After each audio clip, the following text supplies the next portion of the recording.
Yeniden herkese merhaba arkadaşlar. David Benavidez Canelo Alvarez'in başına adeta bela oldu. Her kazandığı maç sonrası Canelo Alvarez'le maç yapmak istediğini söylüyor. Israr ediyor bu konuda.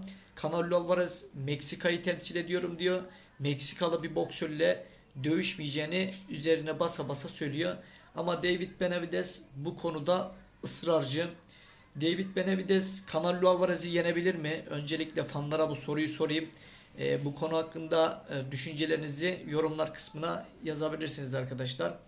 Ben kendi yorumumu yapacak olursam David Benavidez Canelo Alvarez'i yenemez. Yenerse de çok zor yener. Çok zorlanır. Bu yüzden bence galibiyete yakın isim bu maçta ben Canelo Alvarez'i görüyorum. David Benavidez'in açıklamasını okuyayım. Sonrasında da ben iki boksörü birbiriyle karşılaştıracağım. Ben size iki boksörün teknik özelliklerini söyleyeceğim. David Benavidez Canelo'nun rakipleriyle ilgili olan şey gerçekten güçleri olmadı. Sonuncuların gerçekten gücü yoktu. Canelo'yu senden uzak tutmak için güce ihtiyacım var. Yoksa bütün gece orada olacak. Benim sorunum bu. 168'de en sert vuran benmişim gibi hissediyorum. Harika bir vuruş, harika vücut vuruşları, harika bir hız ve çok fazla baskı yapıyorum diyor David Benavidez. Açıklamaları bu şekilde. Arkadaşlar David Benavidez'in geçmişten bu zamana kadar yaptığı maçlara baktığımızda çok üst düzey boks zekasına sahip isimlerle maç yapmadı Canelo Alvarez gibi. Ama yine de zaman zaman aralarında maç yaptığı iyi isimler vardı. Yoktu diyemeyiz. Benavidez kötü bir boksör mü? Kötü bir boksör değil. Benavidez de iyi bir boksör. Ama bir Canelo Alvarez kadar değil. Ondan bir tık bence aşağıda diye düşünüyorum. Bence benimle aynı düşüncede olan arkadaşlar da vardır. Bu zamana kadar yaptığı maçlarda Benavidez'in rakiplerinin hepsine baktığımda rakiplerin önünde duran isimlerdi. Yumruk atıp yumruk yiyen isimlerdi. Çok fazla hareketli değillerdi veya çok fazla teknik değillerdi.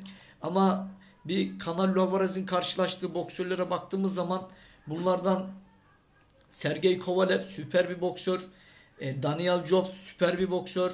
Gennady Golovkin aynı şekilde. Callum Smith, Billy Joe Saunders, özellikle de Billy Joe Saunders boks otoriteleri tarafından Canelo Alvarez'i yenecek tek kişi olarak gösteriliyordu. Tabi Canelo Alvarez'in ilk roundlar biraz soluktu ama sonlara doğru Canelo Alvarez de çok iyi maç yapmaya başladı. Yumruklar vurmaya başladı. Yumruktan iyi boşalıyordu. Kaçışları iyiydi. Ama Canelo Alvarez yine onu aparkatıyla yakaladı ve doğal olarak maçtan geri düşürdü ve bu maçı hakem kararıyla Canelo Alvarez kazandık. Elmacık kemiğini kırdı Billy Joe Saunders'ın. Canelo Alvarez özellikle de Erislandy Lara gibi boksörlerle birçok isimle karşılaştı.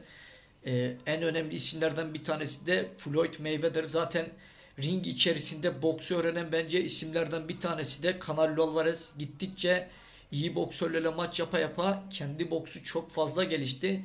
Şimdi David Benavidez ile Canelo Alvarez'in önünde birer isim var. Ondan sonra isteseler bir maç yaparlar. Tabi buna Canelo Alvarez kabul ederse büyük bir ihtimalle kabul etmeyecektir diye düşünüyorum.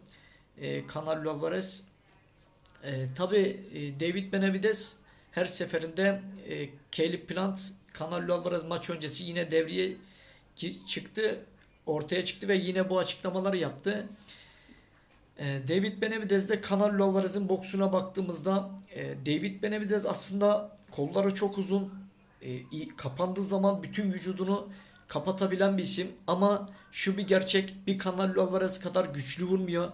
Bir Canelo Alvarez kadar zeki boks yapmıyor. Bir Canelo Alvarez kadar nasıl söyleyeyim kaçışları iyi değil. Yumruklardan bunu söylüyorum çünkü açık yüreklilikle söylüyorum. Canelo Alvarez her koşulda David Benavidez'i ben rahat geçeceğini düşünüyorum ama bu maçta şunu beklemiyorum. Bir knockout beklemiyorum ama ikisi açısından zor geçecek bir 12 round. Çok fazla yumruk atılacak bu maçta çünkü David Benavidez presçi bir boksör. Rakiplerine sürekli pres yapan, yumruk atan bir isim. Canelo Alvarez de zaman zaman rakiplerine karşı farklı taktiklerle ringe gelen bir isim. Mesela Gennady Golovkin'le ilk maçta dövüşürken ikinci maçta kaçarak oynayıp Gennady Golovkin'den maç aldı. David Benavidez, Canelo Alvarez ile ilgili aklıma gelen daha fazla bir şey yok. Tabii bu maç olsa bu maç heyecan uyandırır mı? Heyecan uyandırır. David Benavidez de sert bir isim. Bazen zaman zaman iyi kombineleri var. Yok değil. Ama onu yeneceğim diyor. Bence bu maçtan önce konuşmaması daha iyi olur. Ringe çıkıp 12 roundun sonunda kazandıktan sonra bunu söylemesi onun için daha hayır olacaktır. Çünkü mesela boksta öncesinde konuşmak iyi değildir. Canelo Alvarez'i yeneceğim diyorsun. Ringe çıktın, knockout oldun. Peki o zaman ne olacak? İşte bu sefer söylediğini yemiş yutmuş oluyorsun. Bu yüzden bence öncesinde konuşmak hiç de sağlıklı değil. Tabi bundan önce Canelo Alvarez birçok rakiple dövüştü. Dövüştüğü rakiplerde öncesinde Canelo Alvarez'i yeneceğim, işte ben işte şampiyon olacağım gibi sözleri vardı. Ama hiçbirisi dediği isimlerin hepsini rahat bir şekilde geçti Canelo Alvarez. Bir tane tabi bir Gennady Golovkin hariç onda en zorlandığı maçlar onlardır. Bir de Erislandı İllara maçı. Benim şu an için David Benavidez ve Canelo Alvarez ile ilgili yapacağım açıklama bu şekilde.